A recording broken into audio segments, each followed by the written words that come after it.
This week, in our unofficial rant segment, we might just call it that. We'll call the official rant segment the unofficial rant segment. I like it. This week is the new clock rules in college football, and I've had enough. I'm first and foremost, before any other sport, a college football fan. And when they announced these rules in the offseason, if you don't know, what used to be the case was when an offense got a first down, the clock would stop. And people, casuals, as I and Josh Pate like to call them, complained about the length of college football games. It was the same people that were complaining about the length of baseball games, and I'm sure diehard baseball fans hated that. Yep. But the fix that they used for baseball was a pitch clock. So pitchers were taking too long to throw the ball in between game action. So there was no game action happening, and it was causing the actual game to last longer because you were waiting around for the pitcher to throw the ball.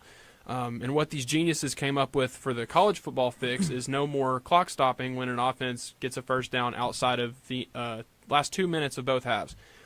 And if you're a casual football fan, then you're probably happy with that. You're like, oh, good, the clock's going to run faster, so I don't have to watch a 3-hour game. People like myself and Connor knew that that was a terrible idea because the difference between the baseball fix and the college football fix is college football, you're taking away actual game action. The Athletic did a piece on it that I saw this week where they did the numbers, and it came out that you're losing an average of 6 minutes of runtime with a loss of 6 plays, and the teams collectively are down 0.3 possessions a game. And that doesn't sound bad on its face, but there's also, they phrased it in kind of a combative way of people to people like me, like, and there's been no uptick in commercials. How is that possible? It's not possible. That's not possible. Definitely. Because if there's been no uptick, there's definitely not been less because everything is about money. So if it's the same amount of commercials, follow me here, if it's the same amount of commercials with less time and less football, that means it's more commercials by comparison because you're getting the same amount with less football.